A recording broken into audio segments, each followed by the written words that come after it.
The call came on a rainy Tuesday afternoon. My Aunt Amanda had passed away after her 6-month battle with cancer. Despite preparing myself for this moment, the finality of it hit me like a physical blow. She was my rock, the woman who had taken me in when my parents abandoned me 15 years ago. Now at 28, I was truly alone. The lawyer mentioned something about a will reading scheduled for Friday and how I should prepare for some unexpected attendees. Little did I know that those words would mark the beginning of the most surreal chapter of my life. Before I dive into what happened next, let me know where you're watching from in the comments below. Hit that like button and subscribe to hear how I faced the ghosts of my past and discovered what family truly means.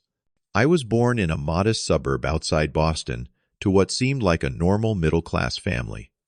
My childhood memories are filled with weekend barbecues, school events, and family game nights.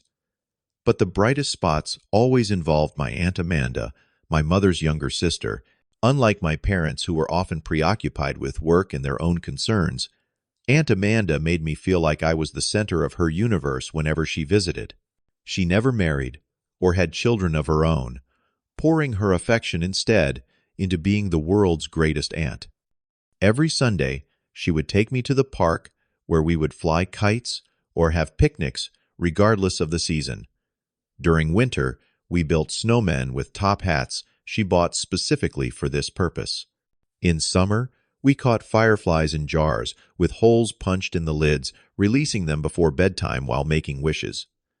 Aunt Amanda also taught me to play the piano, guiding my small fingers across the keys with infinite patience.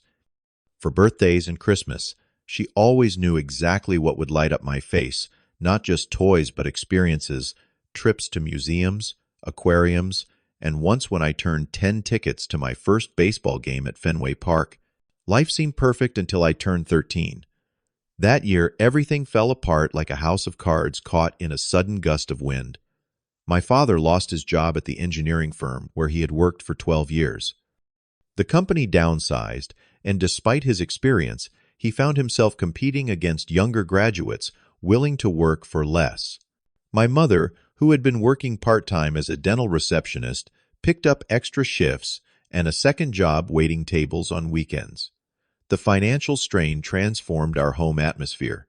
Dinner conversations, once filled with laughter and stories, became tense silences, punctuated by arguments about bills and mortgage payments. My father, a proud man who defined himself through his provider role, sank into depression. He started drinking in the evenings first, just a beer or two, then entire six-packs that left him slurring and unpredictable. Within months, he discovered poker nights at a friend's garage, convinced that his system would turn our fortunes around. Instead, it drained what little savings remained. My mother's exhaustion turned to bitterness as she worked herself to the bone while he gambled away her earnings. I became invisible in my own home.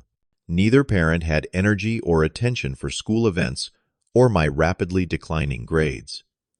I started skipping piano lessons because there was no money to pay for them, though Aunt Amanda offered repeatedly to cover the cost. My parents refused their pride, preventing them from accepting what they viewed as charity from my mother's more successful sister. When Aunt Amanda learned about our situation, she came over with groceries and offers of financial help until my father could find work. This led to the worst argument I had ever witnessed between my mother and her sister, ending with my father practically shoving Aunt Amanda out the door, saying they did not need her condescending handouts. I watched from the staircase, horrified, as the one adult who still seemed to care about me was banished from our home. The real shock came 3 months later. I returned home from school to find an eerily quiet house. At first, I thought no one was home, but something felt different. Opening my bedroom door, I discovered my closet half empty, with favorite clothes and books missing. In the kitchen, I found a note on the counter. "We need a fresh start. You are old enough to take care of yourself now. Do not try to find us." The handwriting was my mother's, but the sentiment seemed impossible. They had left me, their own child.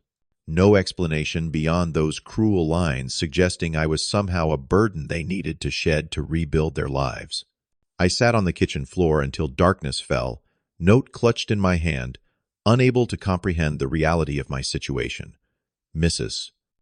Gallagher, our elderly neighbor, found me there when she came to check why all the lights were off. One look at my face and the note in my hand told her everything.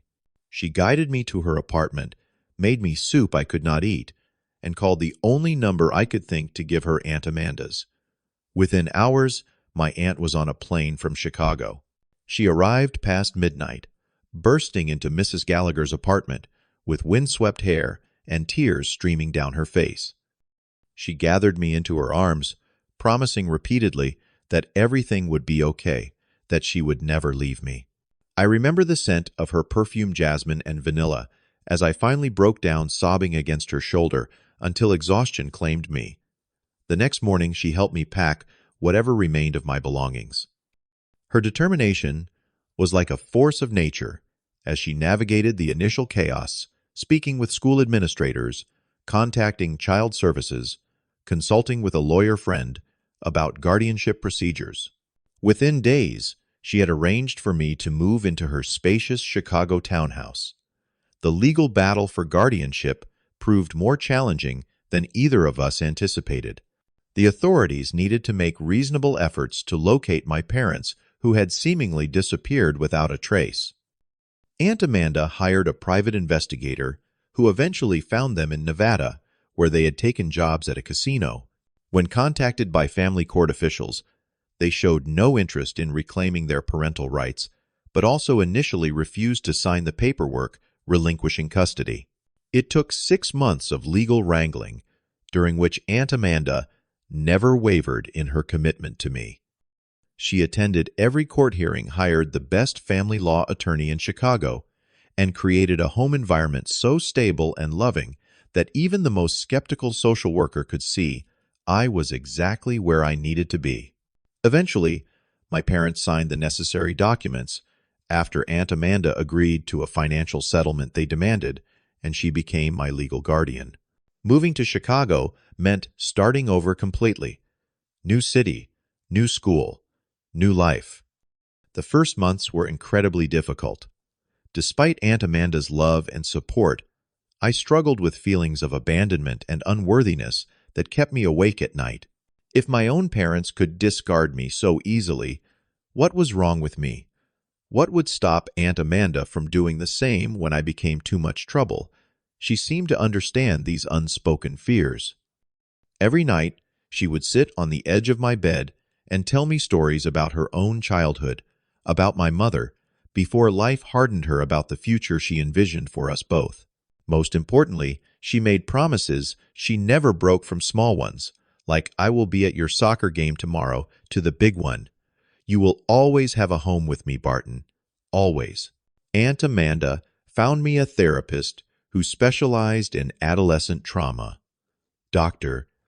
Winters helped me process my feelings without judging my parents too harshly, explaining that sometimes people break under pressure and make terrible decisions they might later regret. This perspective did not excuse their actions, but helped me understand that their abandonment reflected their weaknesses, not my worthiness of love.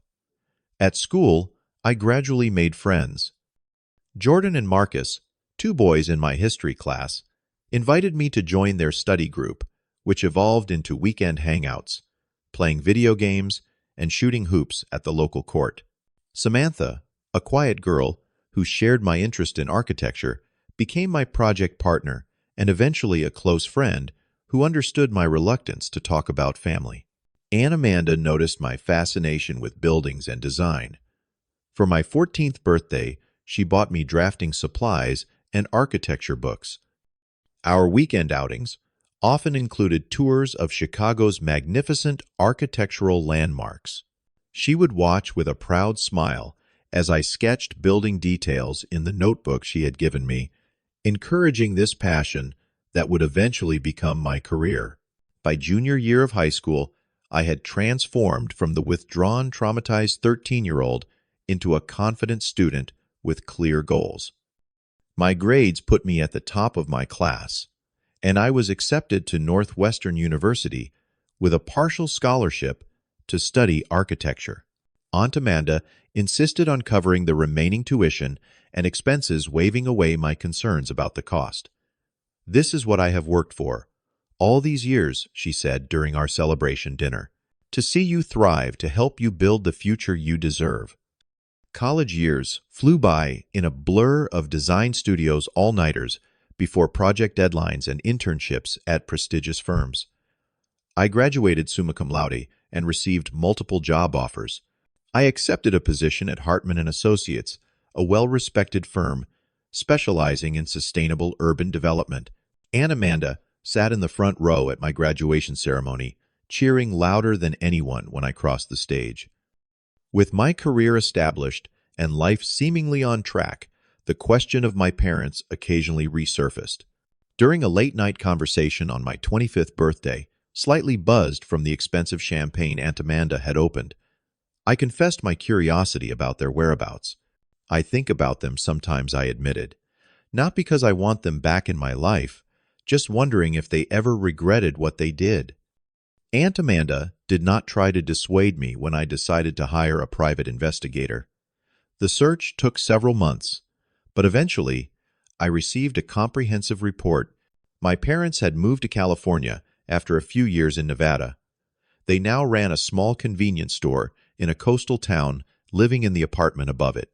According to the investigator, they appeared financially stable, if not prosperous. There was no mention of them ever trying to locate me.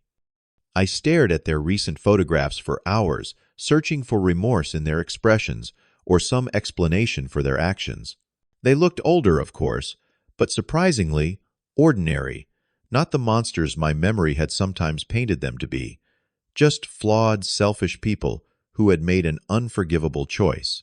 After days of internal debate, I decided against contacting them. What would it accomplish?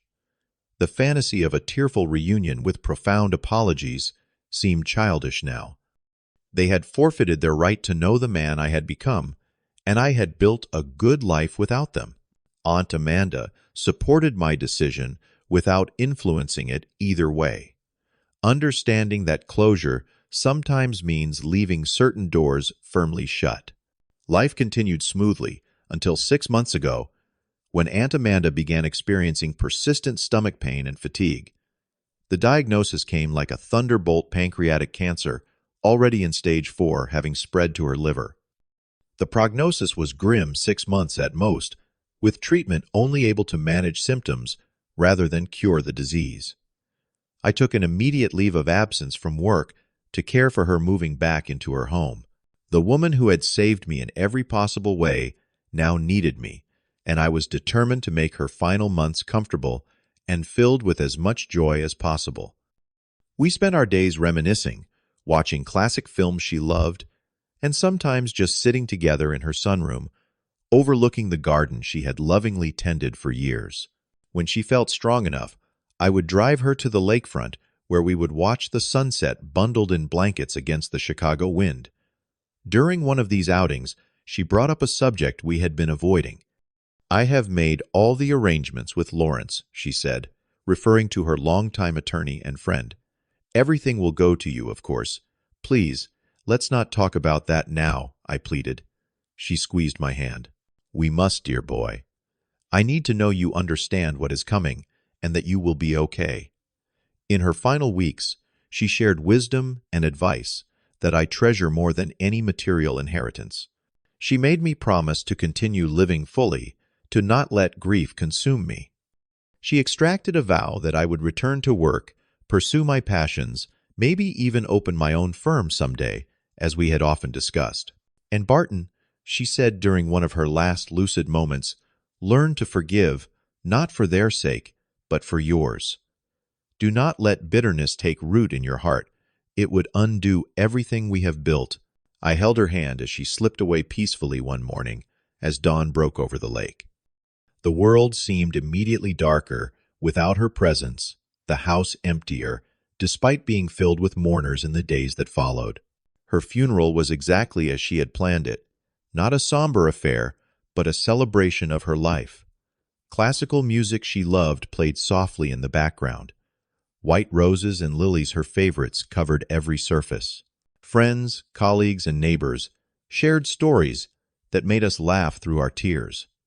I delivered a eulogy that recounted not just how she saved me, but how she taught me to save myself. After the guests departed, the true weight of my loss settled over me. I wandered through rooms filled with memories, feeling adrift, without her anchoring presence. For the first time since my parents left, I experienced that crushing sense of abandonment, again, irrational. I knew since Aunt Amanda had fought to stay with me until the very end. But grief is rarely rational, and the fear of facing life without her guidance overwhelmed me that night. 2 weeks after the funeral, I received a call from Lawrence Braddock, Aunt Amanda's attorney. He requested my presence at his office for the reading of her will, mentioning that there would be other interested parties in attendance. This struck me as odd since Aunt Amanda had no other close relatives that I knew of, but I assumed he meant perhaps some charitable organizations she supported. I arrived at the downtown law office feeling nervous, without understanding why. The receptionist directed me to a conference room at the end of a long hallway. When I opened the door, my heart nearly stopped. Sitting at the large mahogany table, looking somewhat uncomfortable, but attempting casual smiles, were my parents. 15 years had aged them considerably. My father's once dark hair was now steel gray and receding.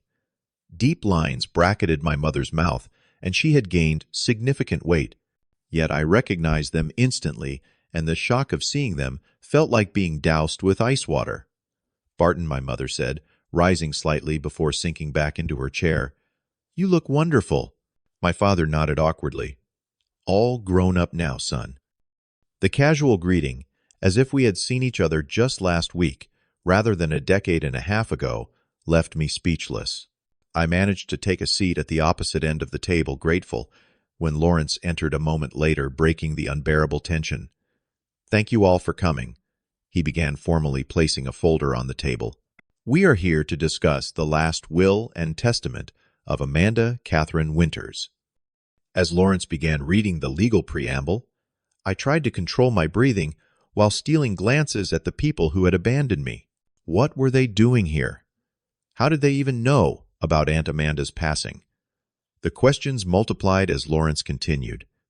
"To my nephew Barton James Caldwell, I leave the entirety of my estate, including my residence at 1427 Lakeshore Drive, all financial assets totaling approximately $2 million after taxes, my personal effects, and all investments, and holdings listed in Appendix A.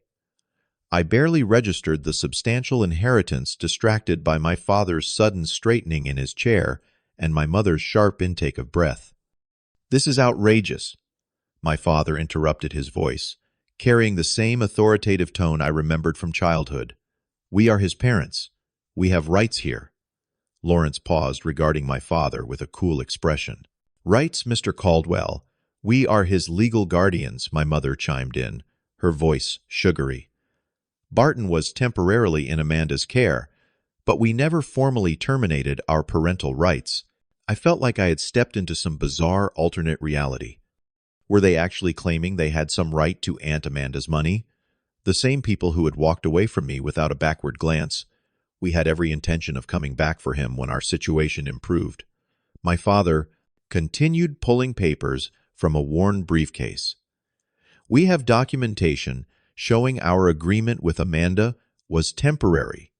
She took advantage of our financial difficulties to take our son." My mother reached across the table toward me, though I was well beyond her reach. "We have missed you so much, Barton. Not a day went by that we did not think of you. We are so sorry about Amanda, but now we can be a family again." Their performance was so convincing that for a split second I questioned my own memories. Had there been some arrangement I did not know about as a child? The doubt evaporated when I recalled the note they had left, the months of legal battles for Aunt Amanda to gain guardianship, the signed documents relinquishing their rights for a price. "This is absurd." I finally spoke, my voice shaking with anger. "You abandoned me. You left a note saying I was old enough to take care of myself at 13. You misunderstood, son, my father said smoothly. We needed to find work, get back on our feet. Amanda offered to keep you temporarily. My mother nodded vigorously. It was never abandonment. We were doing what was best for you at the time. Lawrence cleared his throat. Perhaps this is a good time to address the elephant in the room. He opened a different folder. Mrs. Winters anticipated this situation might arise and left specific instructions. My parents exchanged nervous glances as Lawrence continued. I have here the complete legal record of Amanda Winters' guardianship process, including the court orders, social services reports, and most importantly, he slid a document across the table, the termination of parental rights signed by both of you on the 12th of September 2010. My father waved dismissively. That was signed under duress. We can have that invalidated. Lawrence smiled slightly. I also have the record of the $25,000 payment Amanda made to you both as part of that agreement, at your insistence, not hers. The canceled check is included with the court records. The color drained from my mother's face. My father's expression hardened. Additionally, Lawrence continued pressing a button on a remote control that lowered a screen from the ceiling. Mrs. Winters recorded this meeting 15 years ago. The video showed a younger version of my parents sitting across from Aunt Amanda and Lawrence in this very office. My father's voice came through clearly. We will sign the papers, but it will cost you. Consider it compensation for raising our kid from now on. My mother added, we are moving to Nevada for a fresh start. No kid, no responsibilities. $25,000 should cover what we are giving up. Aunt Amanda's voice tight with controlled anger. And you will never contest the guardianship, never try to come back into his life unless he seeks you out. My father on the video, lady, you can have him. For 25 grand, we are out of the parenting business for good. The video continued for another excruciating minute before Lawrence stopped it. The silence in the room was deafening.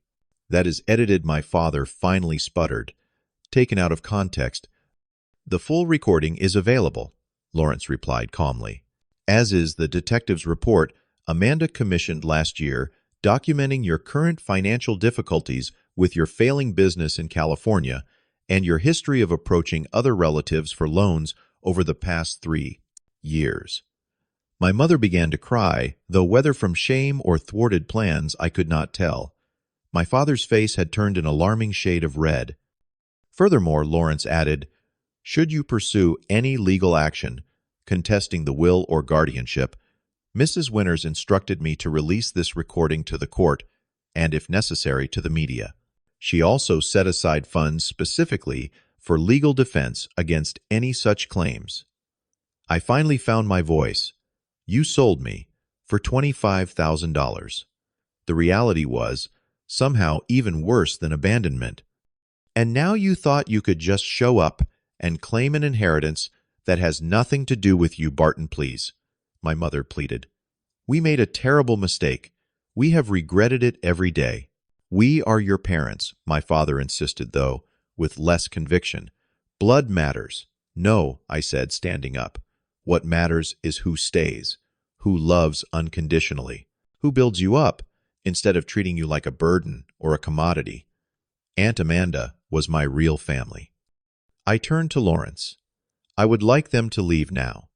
Of course he agreed, pressing a button to summon security. Mr. and Mrs. Caldwell, this concludes our business today. As they were escorted out, my mother tried one last appeal. We are in trouble, Barton. The store is failing. We could lose everything. Cannot you find it in your heart to help your parents? I did not respond, watching silently as they disappeared down the hallway, taking their toxic presence with them. After they left, I collapsed back into my chair, emotionally drained from the confrontation. Lawrence gave me a few minutes to compose myself before speaking. Your aunt was a remarkable woman, Barton. She predicted this scenario almost exactly. She knew they would surface once news of her estate became public. How did they even find out about her death? I asked. Obituaries are public record. Amanda was prominent enough in Chicago business circles to warrant mention in several publications. She knew they likely kept tabs on her over the years, waiting for an opportunity. Lawrence shared additional details about Aunt Amanda's preparations. She had updated her will annually, always reinforcing her intentions regarding my inheritance. She had also compiled extensive documentation of my parents' abandonment and subsequent absence from my life, ensuring they could never successfully challenge her guardianship or the will. After discussing the practical aspects of the inheritance, property transfers, investment management options, tax considerations, I asked Lawrence about a question weighing on my mind. Could I press charges against them for fraud or attempted extortion? The attorney considered this carefully. You could.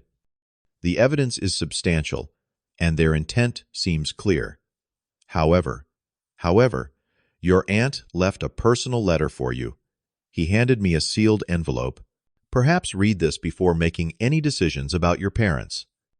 Later that evening, alone in Aunt Amanda's, now my house, I opened the letter with trembling hands, recognizing her elegant handwriting. My dearest Barton, if you are reading this, then our fears were justified, and your parents have resurfaced with claims on what I leave behind. Knowing them, they likely presented themselves as victims of circumstance rather than architects of abandonment. I have ensured they cannot take from you legally what is rightfully yours. But now comes a more difficult challenge, deciding what to do about them going forward. You would be entirely justified in pursuing legal action. Their behavior was reprehensible 15 years ago and likely remains so today. But before you make that decision, consider this. Living well truly is the best revenge. Using your energy to punish them keeps them centered in your narrative. Whatever their failings, and they are many, they gave me the greatest gift possible by bringing you into this world and ultimately into my life. For that alone, I cannot entirely condemn them. You are a man of compassion, integrity, and remarkable resilience. These qualities will guide you toward the right decision, whether that means justice through legal channels or the freedom of walking away. Know that I am proud of you, not for what you achieve or acquire, but for who you are. Your capacity for love, despite early betrayal, your determination to build rather than destroy your gentle heart that remains open despite its scars. All my love, always, Aunt Amanda. I read the letter multiple times, tears blurring the words. Even from beyond, she was guiding me toward healing rather than retribution. After a sleepless night, considering my options, I reached a decision that felt right, though not necessarily easy. I contacted Lawrence the next day and asked him to arrange a wire transfer of $50,000 to my parents, enough to clear their debts and stabilize their business, according to the detective's report. The money came with non-negotiable conditions: a legally binding agreement never to contact me again, to make no further claims on Aunt Amanda's estate, and to issue a formal written apology acknowledging their abandonment, and subsec déception. They accepted immediately, the money more important than their pride or maintaining the fiction of concerned parents. Their apology letter arrived 3 days later, reading more like a transaction receipt than a genuine expression of remorse. It confirmed I had made the right choice in maintaining my distance while freeing myself from the burden of their desperation. With that chapter closed, I began the process of rebuilding my life without Aunt Amanda's physical presence. Though her influence remained in every decision I made, moving into her home felt both comforting and painful, each room holding memories of our 15 years together. Rather than focusing solely on my grief, I channeled my energy into honoring her legacy. I established the Amanda Winters Scholarship Fund for young people who had experienced family abandonment or foster care, providing financial support for college and mentoring programs. I contacted a local community center that worked with at-risk youth and began volunteering my time, teaching basic architectural drafting and design. Working with teenagers who face challenges similar to, or worse than, my own early struggles gave me purpose during those difficult months. The healing process was neither quick nor linear. Some days, I would find myself sitting in Aunt Amanda's favorite sunroom chair, overcome with grief, so intense it felt physical. Other days brought unexpected moments of peace, like discovering notes she had left in books throughout the house, little messages, and observations that felt like ongoing conversations. I sought professional help again, finding a grief counselor who understood the complex nature of my loss, not just of Aunt Amanda, but the final severance of hope for reconciliation with my biological parents. Dr. H.A.T.E. Patterson guided me through acknowledging and processing these layered emotions, helping me recognize that healing did not mean forgetting or diminishing my aunt's importance in my life. 6 months after the will reading, I returned to work part-time, eventually transitioning back to full-time. My colleagues were supportive, and immersing myself in creative projects provided a welcome distraction from grief. I also began attending a support group for adults who had experienced parental abandonment, finding solidarity and understanding among people with similar wounds. Through these connections, I met Sarah, who had lost her parents in a car accident as a teenager and been raised by her grandfather. Though our circumstances differed, we shared the experience of building family bonds beyond biological connections. Our friendship gradually deepened into something more, bringing unexpected joy into my life when I least expected it. 1 year after Aunt Amanda's passing, I stood in her now my garden, planting the white roses she had loved so much. The spring air carried the promise of renewal, and for the first time I felt her absence without the crushing weight of grief. In its place was profound gratitude for the 15 years we had shared and the foundation she had given me. I realized then the truth of what she had written in her final letter to me. Family is not defined by blood, but by who chooses to stay, who loves unconditionally, who builds you up instead of tearing you down. My aunt had taught me that blood connections mean nothing without commitment, while chosen bonds can provide the strongest foundation for a meaningful life. Sometimes the people who leave teach us the value of those who stay, and sometimes the ones who stay teach us how to love beyond measure.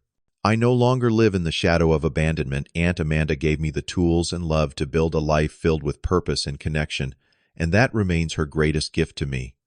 Have you ever had someone in your life who showed you what true family means?